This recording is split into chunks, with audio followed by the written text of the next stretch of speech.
You're listening to The Bible Guys, a podcast where a couple of friends talk about the Bible in fun and practical ways.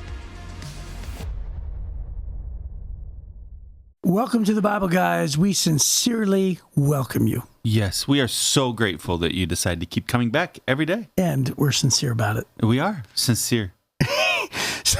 So today we're going to launch into, we're finishing up the story of Samson. Yes, for your presence and your time with us today, we are truly thankful. Yes. However, we have a segment beforehand, and Desiree is giving us today, and it's called... This is a cool one. It's Mailbags. Mailbags. There you go. And this is from Lauren S. It's a cool one. Yes. So, hi, Lauren. Hi, Lauren. So Lauren says, what's something you've learned about yourself through a hobby or activity that you didn't expect to? Do you have hobbies, Chris? Hobbies. Hobby. I mean, like golf. Collect stamps? Like golf is a hobby, right? Yeah. Is that a hobby? I don't know. Is it? Yeah, I think so. Yeah, okay. I think so. So golf is your hobby. Yeah, but like in terms of like rock collecting or, gun shooting or... stamps? Collecting stamps. No, I don't really have much of that. I am into experiences more than I am like individual type things. Oh, uh-huh. So like, we're big on family game night, which is happening, tomorrow night, by the way. We We like family game night. Yeah, too. we do games all the time. We're into experiences. We're pretty simple family. Mm-hmm. So, like, for instance, in a couple of weeks, we're going up north and we're going to our favorite place, which is the Pirates Cove putt-putt place up in Petoskey. Uh-huh. And my daughter... That's your favorite place? Well... Like on the planet, when you die and they cremate you, you're envisioning that they would pour your ashes out at Pirates Cove in Petoskey? Pirates Cove, they're just going to sprinkle your ashes at the 19th or 9th hole. Hole number 3. No, I was saying our favorite place to go in Petoskey. Oh, in Petoskey. Yes. I heard it that this is your favorite place in the world. So yeah, well, that's probably the way I said it. Okay. So, but we're going to be doing that. But we're simple people. Okay. So my daughter Sarah actually said, she goes, I think that place is actually in my top 3 places that sort of define my childhood. And I was like, wow. So I mean, we it's a pretty great place. It's a pretty great place. We love it. That might be where you're spending eternity. Who knows? In Pirates Cove. Yeah. Okay, so what have you learned? Welcome to another day it's in Pirates Cove. What have you learned through then? Because we were asking about hobbies. Yeah. Through a hobby or activity. I immediately have that you didn't expect to learn. I have an answer. Okay.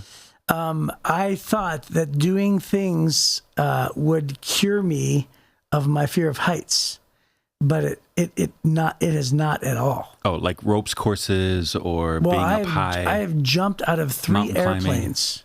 So I've gone skydiving 3 times. I've done parasailing twice, and I'm talking about the maximum amount, like 1,200 feet in the air of parasailing. And by the way, that's not straight up. That's back. That's back and up, right? But it's so unbelievably high. I mean, you're 10 times higher than the hotels, right? I mean, so you're pretty much up there. I've gone up to, just last week, I went to 102nd story of the One World Trade Center. I've gone up in little planes. I've done bungee jumping. I've done rock climbing. And I still am absolutely terrified of heights. I keep on doing stuff because it's thrilling, which is why maybe not really afraid of heights. Maybe you love the rush of being afraid of heights. I think early on I was doing it to overcome my fear of heights. Oh, uh-huh. But like, for instance, I'll give you an example. So we did go up north to Petoskey, and there's have you ever been to that place where there's like a glass bridge? You can go see the trees. I know about it. Yeah. I don't think I've been there, but I know about it. Yeah. Turn, and you go there and you watch all the trees turn colors. Well, we did that last year, and there's like a section of the bridge that's glass and it's really high. And I just freaked out. I was just holding on to the edges. I couldn't move. And my youngest daughter, who is dating a pilot of a plane, and they go up in these little planes all the time, she looks at me and she goes, Dad, are you kidding me right now? She's like, you can't walk on this bridge. You've jumped out of airplanes.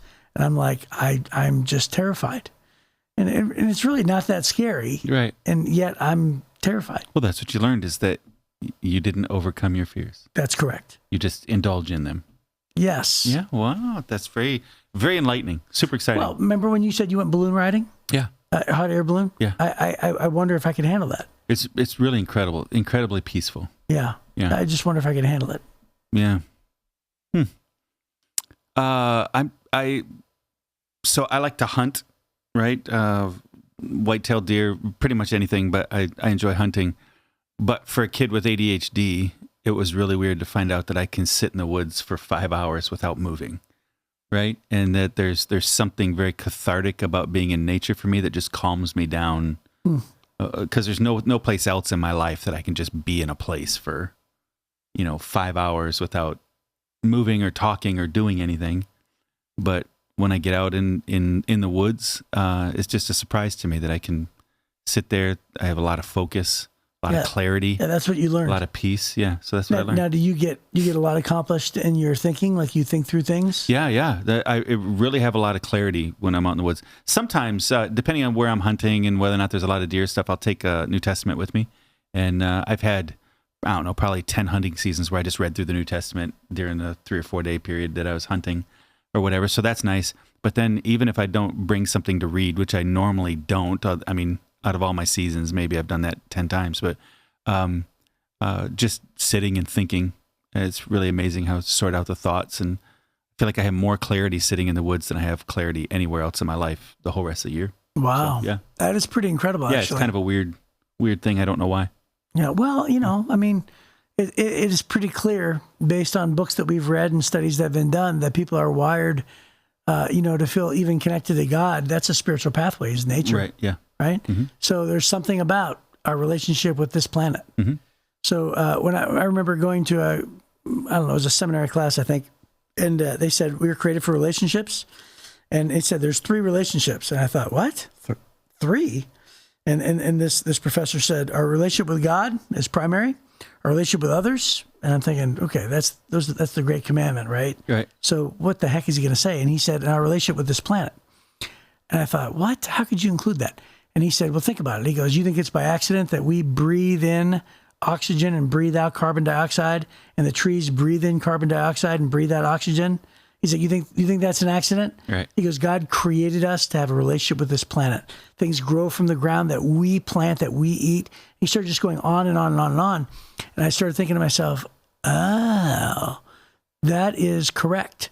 And then I thought to myself as well, that's probably why there's some sort of a thing inside where, and I'm not a nature person, but even I cried at a sunrise, right? Mm-hmm. So there's something inside that connects us, I think, to the planet and to God, the creator of the planet. Yeah, I think you're right.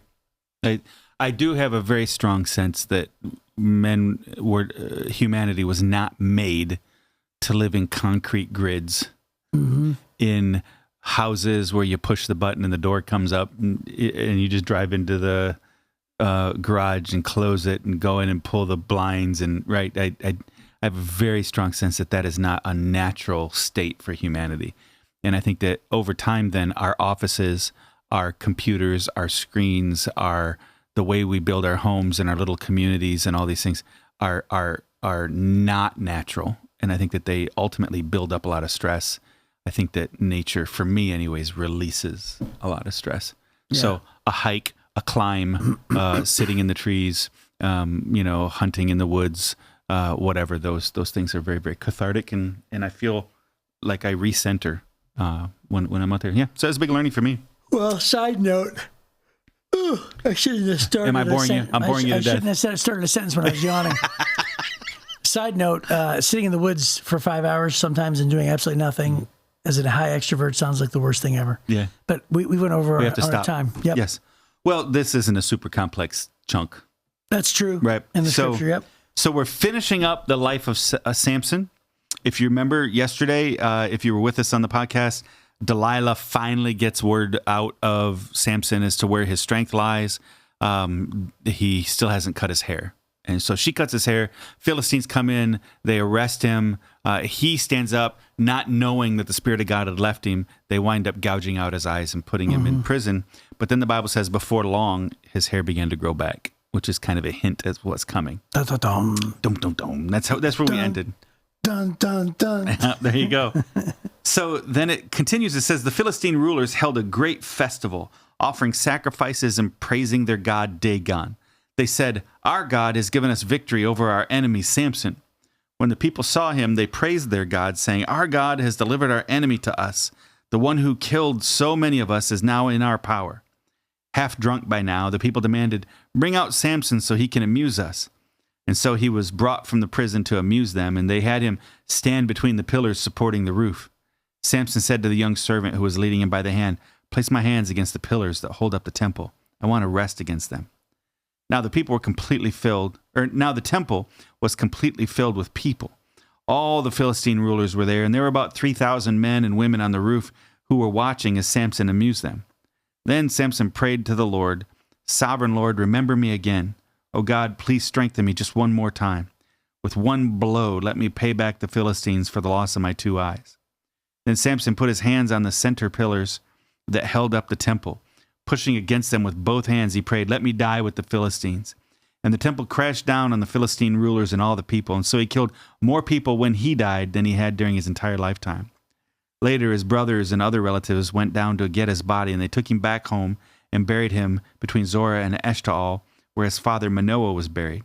Samson had judged Israel for 20 years. Right?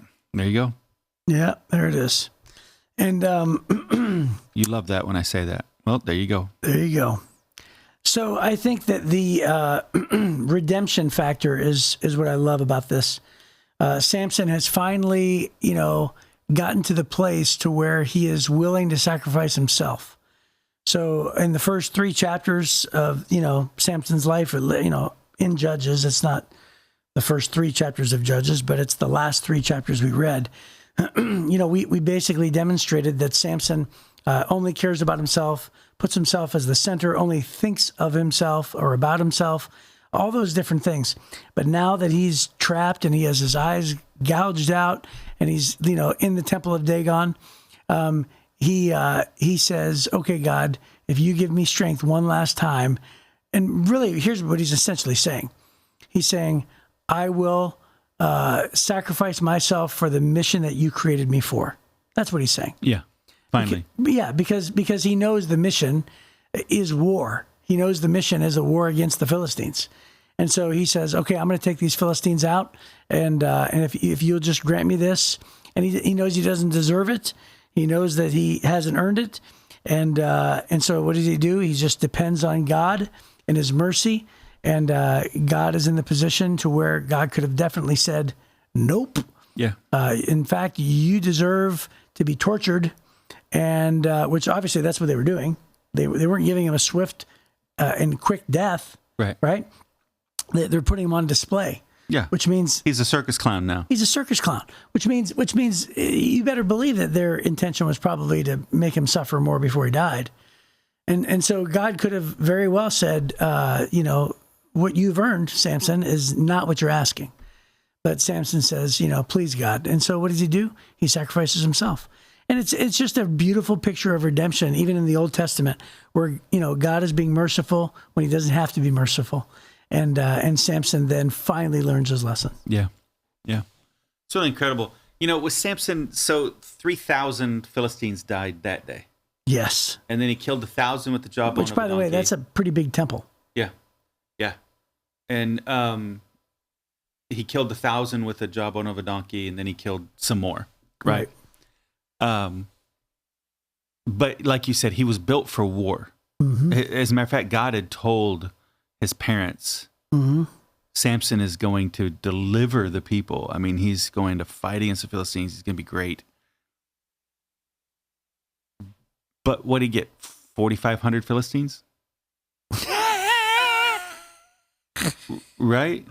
I feel like you ever watch like an NBA player or an NFL player? The population back then was I know what you're. I know. Well, Gideon in one battle wipes out 135,000 guys. Yeah. So 135,000. Right. So here's a man built for war. Gideon is a coward. Yeah. Here's a man built for war, and instead he's chasing skirts. He's indulging himself. So he's wasted his gift in his lifetime. He should have been Hercules. Right. Right? He should have been the undefeatable, right? He's the undisputed, undefeated champion. That's what he should have been. I knew you were going to say it. And he wasn't. He kind of mailed it in. He didn't face it. He literally has 3 events where he fights the bad guys in 20 years.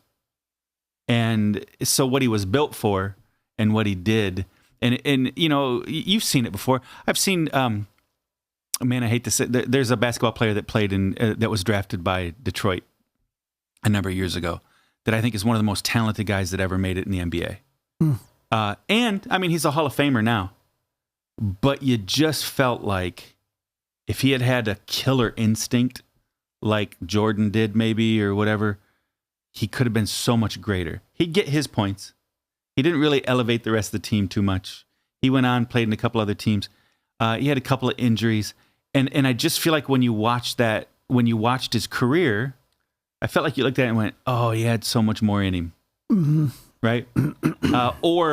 Or the guys that, Olympic athletes or whatever, and you look at, you know, it's drugs that wind up messing them up, or they get into some other thing. And you think there was so much potential for greatness. They just didn't live up to the potential of all the people in the Bible who didn't live up to their potential. I mean, literally the story we talked about before him was Gideon, who's a coward. Right. And he has victory over 135,000 guys. And in his entire 20 years of leading, he has 3 big battles and kills less than 5,000 people. But he was built for war. And so there's just kind of this sadness about that. Mm-hmm. So on the one side, redemption, certainly he does more at his end than he did in the whole rest of his life. Yeah, but you also kind of have this sense, less than 6,000. Yeah. You have this sense of this lost opportunity. Mm-hmm. How much more could he have done for his people? Because that's his job, was to deliver the people. Right. His job was to bring peace to the people. How much more could he have done for the people if it hadn't been about him? Because let's be honest, the thousands that he killed before this were about him. It was never about his people. Right. Right. It's just sad when leaders decide to live for themselves instead of for their people. Yeah. Yeah. It's just a missed opportunity. For sure. And there's a part of me that tries to picture, you know, like him standing between these 2 pillars. So this temple that must have held 3,000 people at least, that those must have been 2 really close pillars in order for him to use just the length of his arms to push for them to, you know, break. Yeah. Uh-huh. Number one, they had to have been right next to each other. And then they had to have been very tall. They must have been like the center pillars, right, in the very center of this really tall roof, I would imagine, right? Because they would have had to have been load-bearing, right? And then obviously he must have known. Doesn't say that he, you know, was guessing. So he must have either seen the Temple of Dagon or, you know, or known about it. But anyway, I try to picture it in my mind, and I try to picture, you know, Samson knowing where he is, and maybe perhaps when he was put there, he started thinking like, okay, this is it. Like, I've got a chance. There's a temple in Luxor, Egypt, and maybe you've seen it like on shows or something. And there's these giant pillars. It used to have a huge roof on it. There's like this hall. It's the hypostyle hall or something.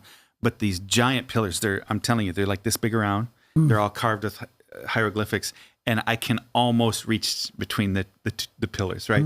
So what you had was these clusters of pillars, and it's just really kind of mystical.